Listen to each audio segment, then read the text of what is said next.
बिस्मिल्लाहिर्रहमानिर्रहीम। आज से हम लोग इस सेगमेंट में यूनिट नंबर 19 का एक टॉपिक है ट्रांसफॉर्मर, और आज हम लोग जो है इस टॉपिक पर बात करेंगे। आज हम लोग इस टॉपिक पर बात करेंगे।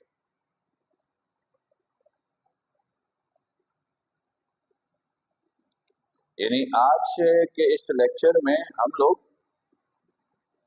इस डिवाइस पर बात करेंगे जिसको हम लोग कहते हैं ट्रांसफॉर्मर, राइट। देखिए, अगर आप ट्रांसफॉर्मर की डेफिनेशंस पे जाते हैं तो ट्रांसफॉर्मर की डेफिनेशन आप ऐसे करोगे कि एक ऐसा device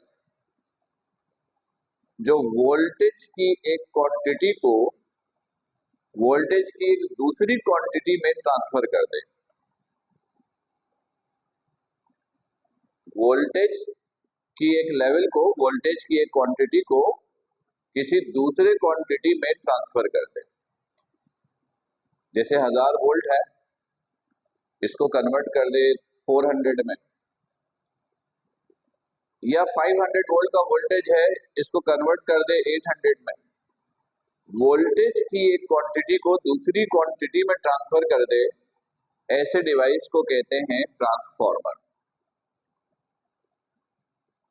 transformer is a device which is used to convert one level of voltage to another level, वो है ट्रांसफॉर्मर।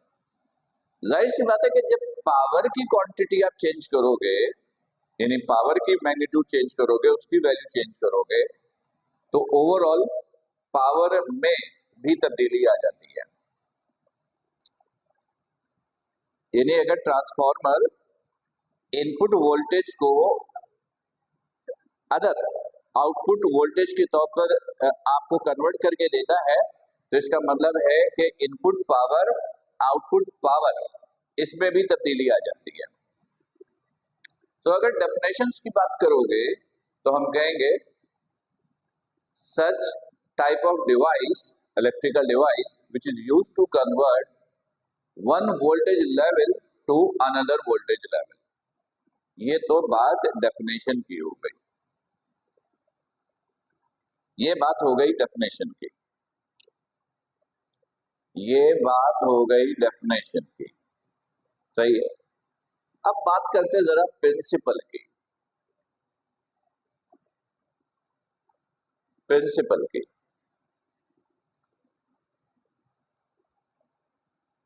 ट्रांसफॉर्मर का प्रिंसिपल क्या है? प्रिंसिपल का मतलब मैंने पहले भी आपको कई मर्तबा बताया कि वो फिनोमेना जो इंस्ट्रूमेंट के अंदर परफॉर्म होता है, इंस्ट्रूमेंट के अंदर परफॉर्म, वो प्रिंसिपल कहलाता है। तो ट्रांसफॉर्मर का प्रिंसिपल क्या है? Phenomena of mutual induction, phenomena of mutual induction is the principle of our transformer. Mutual induction में क्या हुआ था? दो कॉइल था, पैरेलल यूज हुआ था, और ईएमएफ की इंडक्शन हुई थी सेकेंडरी कॉइल में with respect to primary coil. उस फिनोमेना को आपने म्यूचुअल इंडक्शन कहा था, और म्यूचुअल इंडक्शन फैराडे लॉ पर एक्ट करता है, अमल करता है। तो फिनोमेना ऑफ म्यूचुअल इंडक्शन जो है वो ट्रांसफॉर्मर का प्रिंसिपल है। मतलब ये हुआ कि ट्रांसफॉर्मर में दो कॉइल यूज होंगे, पहले को बोलोगे प्राइमरी कॉइल, दूसरे को बोलोगे सेकेंडरी कॉइल। प्राइमरी कॉइल को इनपुट दिया जाएगा और प्रोसेस के बाद सेकेंडरी कॉइल से आउटपुट लिया जाएगा, ठीक है। और ईएमएफ की इंडक्शन होगी, ईएमएफ यानी वोल्टेज की इंडक्शन होगी, फैराडे लॉ यही कहता है, और म्यूचुअल इंडक्शन में फिनोमेना भी यही हुआ था। यानी फिनोमेना ऑफ म्यूचुअल इंडक्शन जो है वो इसका प्रिंसिपल है। फिनोमेना ऑफ म्यूचुअल इंडक्शन जो है, म्यूचुअल इंडक्शन जो है वो इसका प्रिंसिपल है। सही है, चलिए प्रिंसिपल की बात भी हो गई। अब आते हैं जरा कंस्ट्रक्शन वर्किंग पे। देखिए पहली बात तो ये कि म्यूचुअल इंडक्शन पे काम कर रहा है तो दो कॉइल है। अब दो कॉइल बनेंगे कैसे? हम इस शेप में, स्क्वायर की शेप में या रेक्टेंगुलर की शेप में एक लेमिनेटेड कोर लेते हैं। क्या लेते हैं? Laminated core. मतलब इसकी बहुत सारी लेयर्स होती हैं, इसकी बहुत सारी लेयर्स होंगी, बहुत सारी लेयर्स होंगी, बहुत सारी लेयर्स होंगी, ये बहुत सारी इनकी लेयर्स होंगी और बहुत सारी इनकी लेयर्स होंगी, बहुत सारी लेयर्स होंगी। ये बहुत सारी इनकी लेयर्स होंगी।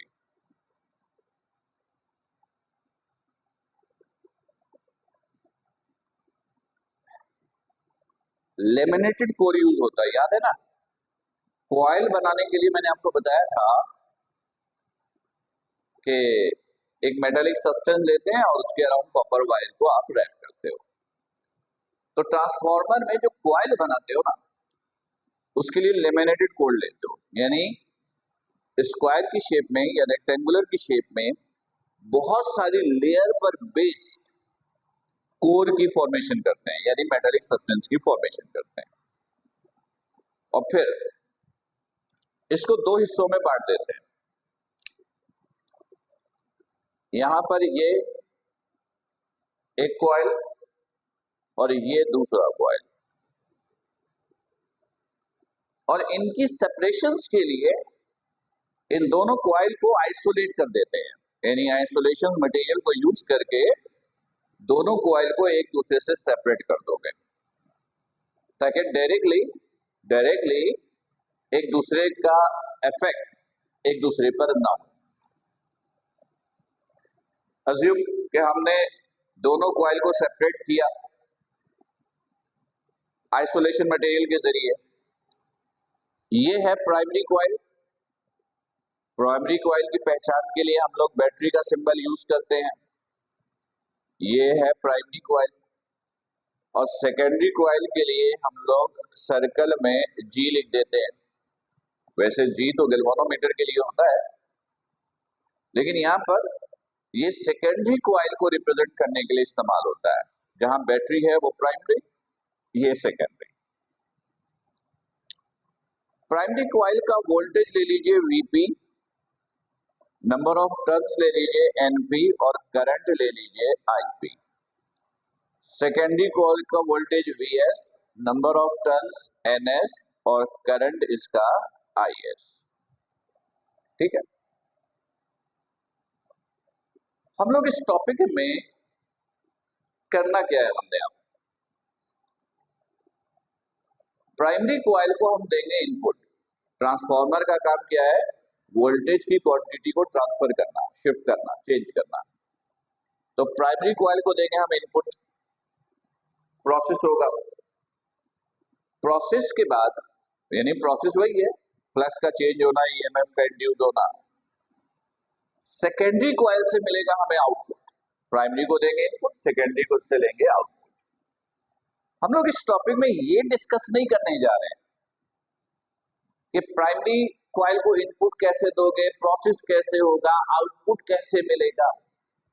आपको अज्यूम करना है कि प्राइमरी कॉइल को इनपुट दिया, प्रोसेस हुआ और सेकेंडरी कॉइल से आपने आउटपुट हासिल कर ली। ठीक है, अच्छा हम लोग करेंगे ये कि प्राइमरी कैरेक्टरिस्टिक्स यानी इनपुट और सेकेंडरी कैरेक्टरिस्टिक्स यानी आउटपुट, इन दोनों के दरमियान जो डिफरेंट रिलेशंस होगा ना, उन रिलेशंस को स्टडी करने की कोशिश करेंगे। ये टॉपिक का मेन ऑब्जेक्ट है। क्लियर? ओके, अब सुनिए, देखिए ये म्यूचुअल इंडक्शन पे काम करता है, म्यूचुअल इंडक्शन फैराडे लॉ पे वर्क करता है, और फैराडे लॉ ये है, according to the Faraday's law, according to the Faraday's law, ये है फैराडे का लॉ, फैराडे लॉ, ये है फैराडे का लॉ कि इंड्यूस ईएमएफ इक्वल होता minus delta N phi over delta T, यानी rate of flux linkage. N number of turns, किसी भी कॉइल में नंबर ऑफ टर्न्स क्या होगा, कांस्टेंट, तो जो कांस्टेंट है उसको डेल्टा के साइन से बाहर निकालिए, ये मैंने बाहर निकाला, माइनस एन को बाहर निकाला, this is delta phi over delta T, ये है फैराडे का लॉ। अब ट्रांसफार्मर में दो कॉइल है, तो इस फॉर्मूले को दोनों कॉइल पर बारी बारी अप्लाई कर दीजिए, पहले प्राइमरी पर और फिर सेकेंडरी पर। तो इसको ऐसे लिखेंगे, देखिएगा,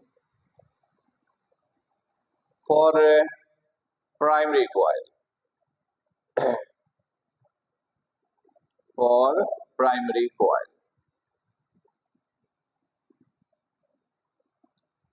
ईएमएफ को लिखेंगे primary EMF negative as it is, N को लिखेंगे प्राइमरी नंबर ऑफ टर्न्स, और फ्लक्स को एज इट इज लिखेंगे।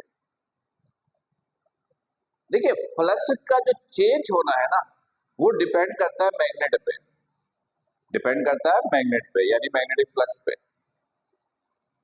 मैग्नेट से मैग्नेटिक फ्लक्स। ट्रांसफार्मर में मैग्नेट कांस्टेंट होता है, मैग्नेटिक फील्ड कांस्टेंट होता है, तो उससे जो मैग्नेटिक फ्लक्स में तब्दीली होती है वो प्राइमरी और सेकेंडरी कॉइल दोनों के लिए एक जैसा होता है। प्राइमरी और सेकेंडरी कॉइल में जो फ्लक्स की तब्दीली है वो एक जैसी होती है, क्योंकि इंस्ट्रूमेंट का मैग्नेट एक ही है, मैग्नेट में तब्दीली नहीं है, तो मैग्नेटिक फ्लक्स की तब्दीली में फर्क नहीं आएगा प्राइमरी और सेकेंडरी के लिए, तो इसलिए flux as it is. Secondary coil के लिए लिखा, फॉर सेकेंडरी कॉइल,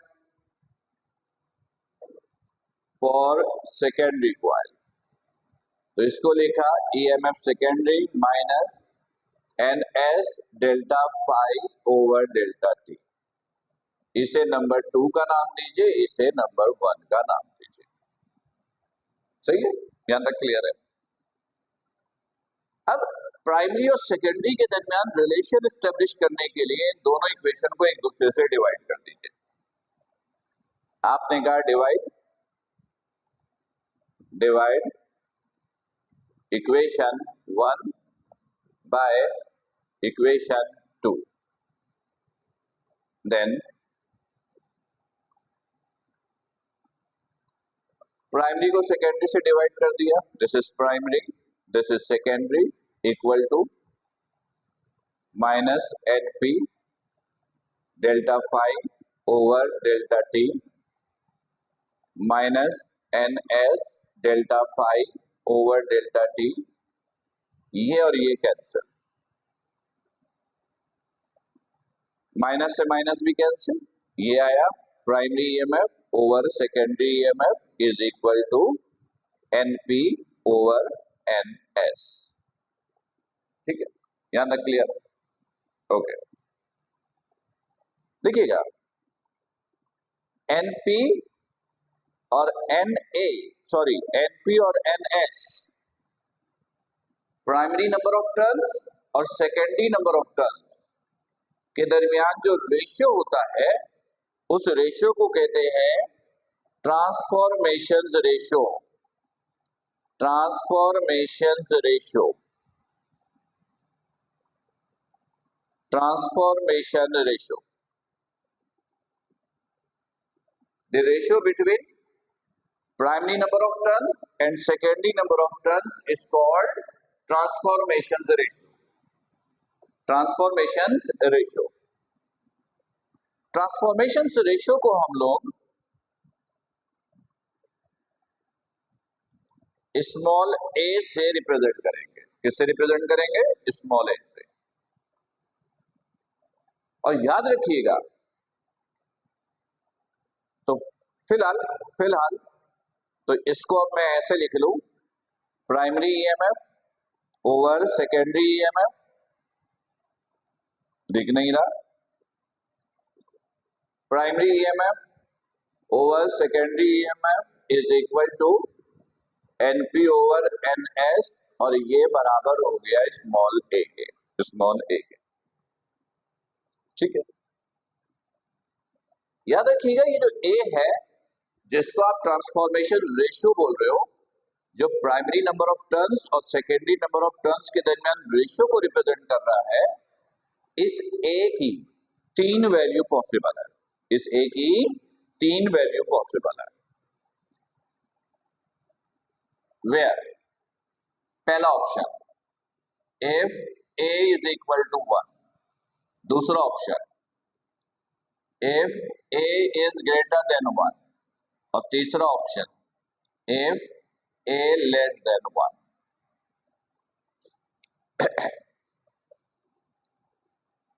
इस ए की ये 3 वैल्यू पॉसिबल है, A equal to 1, A greater than 1, A less than 1।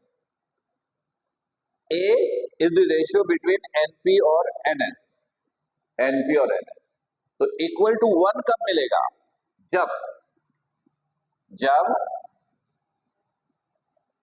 NP और एनएस ये आपस में बराबर हो। जब एनपी और एनएस आपस में बराबर होगा तो एक दूसरे से कैंसिल हो जाएगा, ए की वैल्यू क्या आएगी? 1। A is equal to NP over NS, दोनों इक्वल है तो एनएस की जगह एनपी लिखा, NP NP cancel, A is equal to 1। जब ट्रांसफॉर्मर में primary number of turns secondary number of turns equal हो तो ट्रांसफॉर्मर को कहते हैं unity transformer, unity transformer, unity transformer. A अगर 1 है, एनपी एनएस बराबर है, तो ट्रांसफॉर्मर कौन सा है? Unity transformer. अच्छा, यूनिटी ट्रांसफॉर्मर क्या करता है कि जितना इनपुट दोगे प्रोसेस के बाद ट्रांसफॉर्मर आपको इतना ही आउटपुट वोल्टेज देगा। तो फौरन एक क्वेश्चन ज़हन पे आता है कि यार फिर ट्रांसफॉर्मर यूज करने का क्या फायदा हुआ, क्योंकि जितना इनपुट दिया प्रोसेस के बाद आउटपुट तो इतना ही मिला। फायदा होता है, सुनिए फायदा क्या है। देखिए, अगर फर्ज कीजिए कि आपके घर में या आपकी क्लासरूम में 20 स्टूडेंट बैठे, 20 students are sitting in the classroom, और 5000 करेंसी का एक नोट मैं आपको दूं और मैं आपसे कहूं कि आप इसको यूज कर लो, तो एक तो वक्त में कितने स्टूडेंट उसको यूज करेंगे? सिर्फ एक, क्योंकि करेंसी नोट तो एक ही है। लेकिन अगर उस 5000 के करेंसी नोट को हम छोटे छोटे करेंसी नोट में तोड़ लें, एक्सचेंज कर लें, 10, 20, 50, 100, 500, अब कितने यूजर उसको यूज कर सकते हैं? बहुत सारे। ऐसा ही होता है यूनिटी ट्रांसफॉर्मर में, ऐसा ही होता है यूनिटी ट्रांसफॉर्मर में। इनपुट जो वोल्टेज देते हैं वो सिर्फ एक यूजर के इस्तेमाल के काबिल होता है। प्रोसेस के बाद ट्रांसफॉर्मर उस वोल्टेज को इस काबिल बना देता है कि मल्टीपल यूजर उसको यूज कर सकें, बहुत सारे यूजर उसको यूज कर सकें। और याद रखिएगा, हमारे घरों में कनेक्शन जो है वो यूनिटी ट्रांसफॉर्मर से ही दी जाती है। घरों में जो कनेक्शन आपको दी जाती है वो यूनिटी ट्रांसफॉर्मर से ही दी जाती है। ठीक, चलिए, ये तो बात हुआ कि जब ए 1 के बराबर हो तो उस वक्त ट्रांसफॉर्मर को कहोगे यूनिटी ट्रांसफॉर्मर। अब ए ग्रेटर देन 1 ये कब होगा? जब एनपी की वैल्यू ग्रेटर होगी एनएस से। ऊपर वाली वैल्यू बड़ी, नीचे वाली वैल्यू छोटी। बड़ी वैल्यू को छोटी वैल्यू से डिवाइड करोगे तो रिजल्ट हमेशा ग्रेटर देन 1 आएगा। तो जब एनपी ज्यादा एनएस कम, हो तो ऐसे ट्रांसफॉर्मर को कहते हैं step down transformer. Step down transformer, step down transformer, सही है। स्टेप डाउन ये हाई वोल्टेज लेवल को लो वोल्टेज लेवल में कन्वर्ट करने के लिए यूज होता है। अज्यूम यू हैव 2000 वोल्ट, आपके पास 2000 वोल्ट का वोल्टेज है, आपने कन्वर्ट करना है 800 में।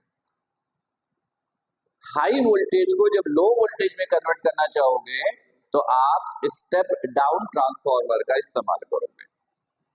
और स्टेप डाउन ट्रांसफॉर्मर उस ट्रांसफॉर्मर को कहते हो जिसमें ट्रांसफॉर्मेशन रेशियो ग्रेटर देन 1 हो, और ऐसा तब होगा जब primary number of turns secondary number of turn से ज्यादा हो। चलिए ये बात भी हो गई। तीसरा लेस देन 1, ये कब होगा? जब NP की वैल्यू छोटी हो और NS की वैल्यू बड़ी हो। छोटी वैल्यू को बड़ी वैल्यू से डिवाइड करोगे तो रिजल्ट हमेशा लेस देन 1 होगा। रिजल्ट हमेशा लेस देन 1 होगा। तो ऐसे ट्रांसफॉर्मर को हम लोग कहते हैं step up transformer. Step up transformer, step up transformer, यानी ये अप करने के लिए यूज होगा। छोटी वैल्यू को बड़ी वैल्यू में कन्वर्ट करने के लिए इस्तेमाल होगा। छोटी वैल्यू को बड़ी वैल्यू में कन्वर्ट करने के लिए इस्तेमाल होगा। अच्छा स्टूडेंट, मैं यहाँ पर एक पॉइंट क्लियर कर दूं कि नॉर्मली स्टूडेंट्स के ज़हन पे आ जाता है कि जब वोल्टेज को कम ज्यादा करना इतना आसान है तो हम वोल्टेज कम ज्यादा करके अपना रिजल्ट हासिल कर लिया करें। फिर हम ये रोना क्यों रोते हैं कि हमारे यहाँ पावर की प्रोडक्शन कम है कम है कम है। भाई लो हाई में कन्वर्ट होता है तो स्टेप अप यूज करें। लो वोल्टेज है कहीं तो हाई में कन्वर्ट कर ले, पावर भी एक्सटेंड हो जाएगा, प्रॉब्लम सॉल्व। देखिए मैं आपको एक पॉइंट ये क्लियर कर दूं कि स्टेप अप स्टेप डाउन का मतलब एक्चुअल वर्थ एक्चुअल वैल्यू में तब्दीली नहीं है। मैं समझाता हूं। देखिए आपके पास 1,00,000 रुपए है, 1,00,000 रुपए है और सब 10-10 रुपए के करेंसी नोट में है, और सब 10-10 रुपए के करेंसी नोट में है, सही है। तो पता है क्वांटिटी कितनी होगी? आपको बड़ा सा थैला बैग भर के भरना पड़ेगा। 10-10 के 100 बंडल होंगे, 100 का मतलब बहुत क्वांटिटी हो गई, बोरी लानी पड़ेगी। और मैं आपसे कहूं कि इसको कैरी करो, एक जगह से दूसरी जगह लेकर जाओ, तो आपको बड़ी प्रॉब्लम होगी ना लेकर जाने में। आपने क्या किया? आपने कुछ ऐसा प्रोसेस किया कि उसको कन्वर्ट करवा ली 5-5 हजार के करेंसी नोट में। तो वो 1,00,000 जो बहुत क्वांटिटी में था, अब आपको करेंसी के कितने नोट मिले? सिर्फ 20 नोट, जो 1,00,000 है। तो क्या होगा? उस 20 नोट को कैरी करना बड़ा आसान हो जाएगा। ऐसे ही है ना? तो स्टेप अप या डाउन का मतलब ये है एक्चुअल वैल्यू में एक्चुअल वर्थ में तब्दीली नहीं होती। हम कैरेक्टरिस्टिक्स बदलकर उसकी क्वांटिटी बदल देते हैं ताकि कैरी करना आसान हो जाए, यूज करना आसान हो जाए, एक्चुअल वर्थ उतनी ही रहती है, राइट। तो ये 3 तरह के ट्रांसफॉर्मर हैं। अच्छा अब सुनिएगा, देखिए यूनिटी ट्रांसफॉर्मर हो, स्टेप अप हो या स्टेप डाउन, जब ट्रांसफर होगी वैल्यू तो लॉसेस भी होंगे। हम लोग इस लेवल पर लॉसेस को इग्नोर कर देते हैं। अगर लॉसेस को इग्नोर कर देंगे तो ट्रांसफॉर्मर बन जाएगा आइडियल। आइडियल ट्रांसफॉर्मर ऐसे ट्रांसफॉर्मर को कहते हैं जिसमें कोई लॉसेस नहीं होती, इनपुट पावर आउटपुट पावर आपस में बराबर होता है। फिर सुनिएगा, देखिए ट्रांसफॉर्मर का काम वोल्टेज लेवल को ट्रांसफर करना है। कम को ज्यादा में, ज्यादा को कम में, या इक्वल में। तो जब कन्वर्जन होगी तो लॉसेस का ऑप्शन भी है ना। हम लॉसेस को इग्नोर करें, अज्यूम करें लॉसेस नहीं है, तो मैं कहूंगा कि you have an ideal transformer. In an ideal transformer input power और आउटपुट पावर आपस में क्या होता है, इक्वल होता है। In an ideal transformer, in an ideal transformer, in an ideal transformer, input power बराबर होता है किसके, आउटपुट पावर के, आउटपुट पावर के, आउटपुट पावर के। पावर को लिखेंगे P से, पावर को किससे लिखेंगे, P से। इनपुट प्राइमरी के लिए लगाएंगे P, प्राइमरी पावर, प्राइमरी यानी इनपुट।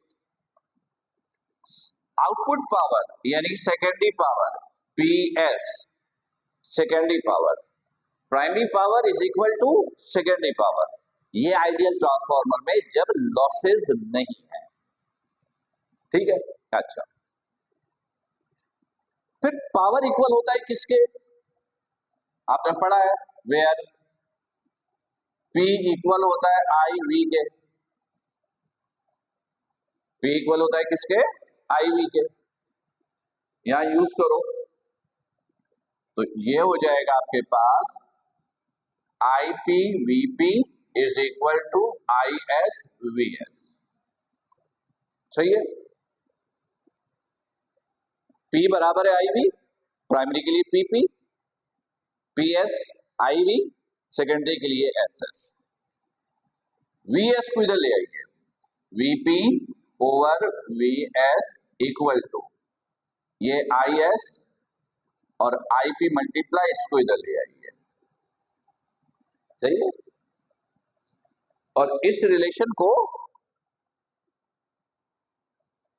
इस रिलेशन में पुट कर दीजिए, इसमें, इसको इक्वेशन नंबर 3 का नाम दे दीजिए। इस रिलेशन को इक्वेशन 3 में पुट कीजिए।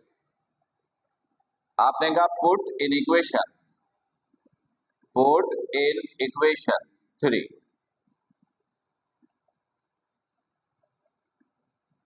में पुट किया, प्राइमरी EMF और सेकेंडरी EMF, इसको एज इट इज लिखा, इसको एज इट इज लिखा, NP over NS as it is लिखा। अब ये देखिएगा, EMF का दूसरा नाम होता है वोल्टेज, EMF वोल्टेज का दूसरा नाम है। तो प्राइमरी EMF की जगह आप लिख सकते हो VP और सेकेंडरी EMF की जगह आप लिख सकते हो VS, और VP ओवर VS बराबर है IS ओवर IP, ये बराबर है IS ओवर IP, और ये सब बराबर है किसके, A के। तो ये सब बराबर है A के। सही है,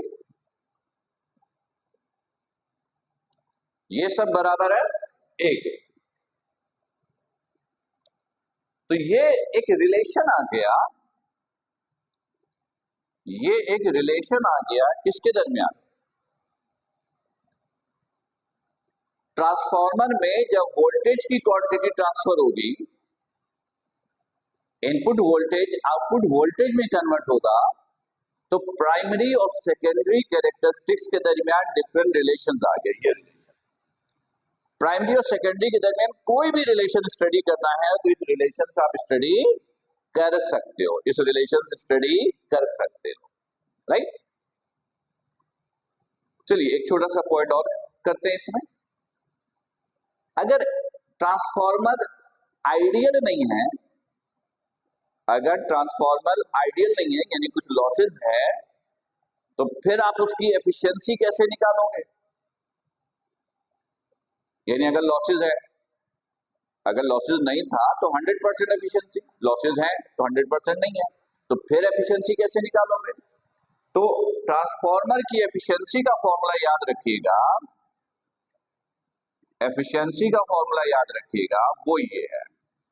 एफिशिएंसी को ई से लिख लो या ईटा से, कुछ भी लिख सकते हो। ये हो जाएगा output power, output power over input power, और परसेंटेज में निकालने के लिए 100 से मल्टीप्लाई, परसेंटेज में निकालने के लिए 100 से मल्टीप्लाई, यानी सिचुएशन ये आ गई, E is equal to output power के लिए PS, इनपुट पावर के लिए PP, और ये 100, ये 100 परसेंटेज में निकालने के लिए। तो स्टूडेंट्स, अगर ये पेपर में आया, अगर ये पेपर में आया,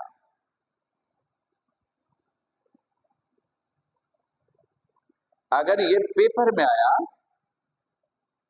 तो हम आपसे पूछेंगे ट्रांसफॉर्मर क्या होता है, ट्रांसफॉर्मर क्या होता है, प्रिंसिपल बताइए, और प्राइमरी और सेकेंडरी कैरेक्टरिस्टिक्स के दरमियान जो डिफरेंट रिलेशंस होता है, उन रिलेशंस को स्टडी करके बताइए।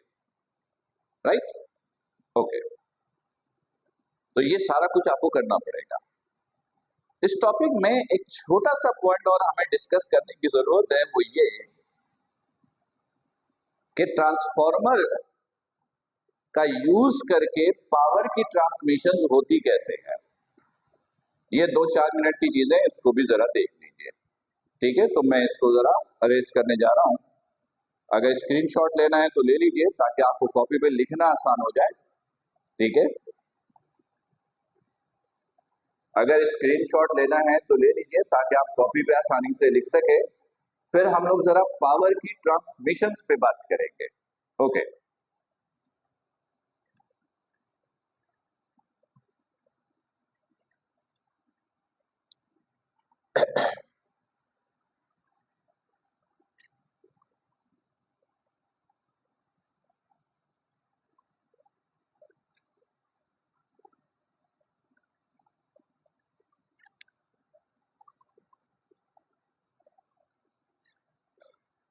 सुनिए, थोड़ी सी बात पावर की ट्रांसमिशन पे करते हैं कि पावर की ट्रांसमिशन होती कैसे है। इधर देखिएगा, फर्स्ट कीजिए, ये है पावर प्लांट,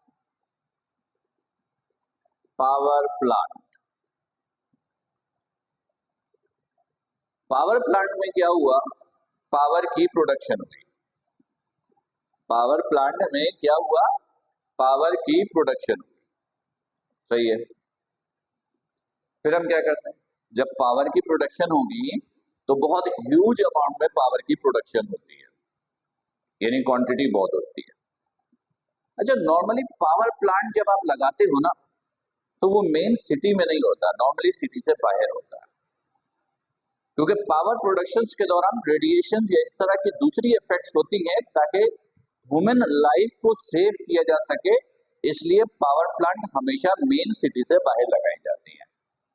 चलिए, प्लांट लग गया, पावर की प्रोडक्शन भी हो गई, ह्यूज अमाउंट में प्रोडक्शन हो रही है। अब उसको शहर में लाना है, यूज तो सिटी में करना है ना। तो इतनी ह्यूज अमाउंट हम लोग लेकर कैसे आए?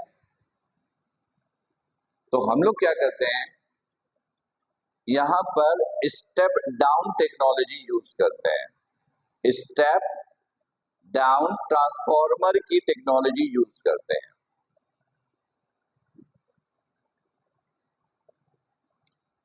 ट्रांसफॉर्मर की टेक्नोलॉजी यूज करते हैं।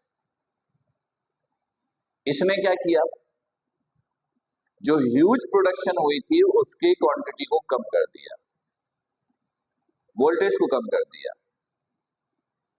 वोल्टेज कम हो गया तो अब ट्रांसमिशन लाइन के जरिए इसको ट्रांसमिट करना, एक जगह से दूसरी जगह भेजना, ये आसान हो गया। तो इसके बाद यहां से हम ट्रांसमिशन लाइन के जरिए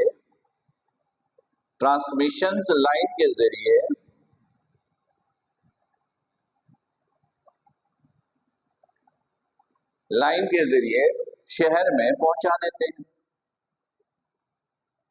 पहुंचा दिया, फिर यहां पर पहुंचाने के बाद हम लोग क्या करते हैं,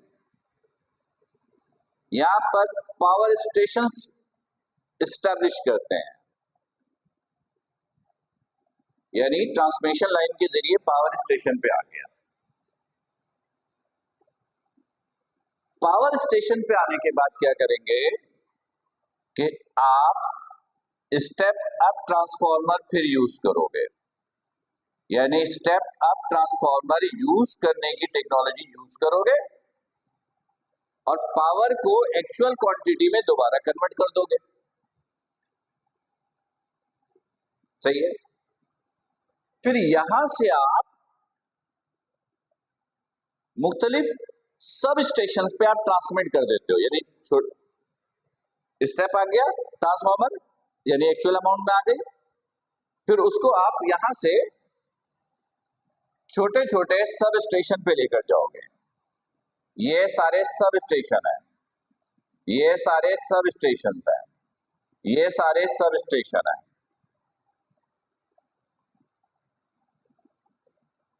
और फिर इन सब स्टेशन को यूज करके इसके साथ आप यूज करोगे एक यूनिटी ट्रांसफार्मर। क्या यूज करोगे? Unity transformer. यानी यूनिटी ट्रांसफार्मर क्या करेगा कि जो पावर की प्रोडक्शन आपने की है, जो पावर की प्रोडक्शन आपने की है, उसको मल्टीपल यूजर्स के लिए यूज करने के काबिल बनाएगा। और इसके बाद फिर घरों में आप सप्लाई कर देते हो, होम्स में, घरों में आप सप्लाई कर देते हो ताकि वहां से इसका इस्तेमाल हो सके। इस तरीके से पावर की जो प्रोडक्शन पावर प्लांट में होती है, इस तरह ये आपके घरों में पहुंचती है। राइट? तो ये थोड़ा समझाना जरूरी था कि पावर की ट्रांसमिशन, पावर की प्रोडक्शन जहां होती है वहां से लेकर आपके घरों तक पहुंचती कैसे है। देखिए, आपके घरों में जो बिल आता है ना, वो इलेक्ट्रिसिटी का आता है, सिर्फ पावर का नहीं आता, इलेक्ट्रिसिटी का बिल। आप बोलते हो बिल इलेक्ट्रिसिटी का। इलेक्ट्रिसिटी क्या चीज है? Electricity is the phenomena, electricity is the phenomena in which you will study how to produce current, how to produce EMF, and how it is transmitted, and finally how it is used। यानी production कहां हुई, transmission कैसे हुई, इस्तेमाल कैसे हुआ, bill इन सब का देना पड़ता है। आपके बिल में कैलकुलेशन इन सब की होती है। बिल करंट का थोड़ी बनता, बिल पावर का थोड़ी बनता, बिल इलेक्ट्रिसिटी की बनती है। इलेक्ट्रिसिटी एक कंप्लीट फिनोमेना है, प्रोडक्शन से लेकर यूज होने तक की, इन सारे के एक्सपेंसेस हमें बेयर करनी पड़ती है। राइट? उम्मीद है कि ट्रांसफार्मर का टॉपिक आपको बिल्कुल क्लियर होगा। लेक्चर्स रिकॉर्डेड फॉर्म में आपके पास है, तो आप मल्टीपल टाइम्स आप इसको देख सकते हैं ताकि इसका कॉन्सेप्ट क्लियर हो। फिर भी कोई कंफ्यूजन हो तो सारे चीजों को पॉइंट टू पॉइंट नोट करके रखिएगा ताकि लाइव सेशन में फिर हम डिस्कस कर सकें। अपना बहुत ख्याल रखिएगा। अस्सलाम वालेकुम।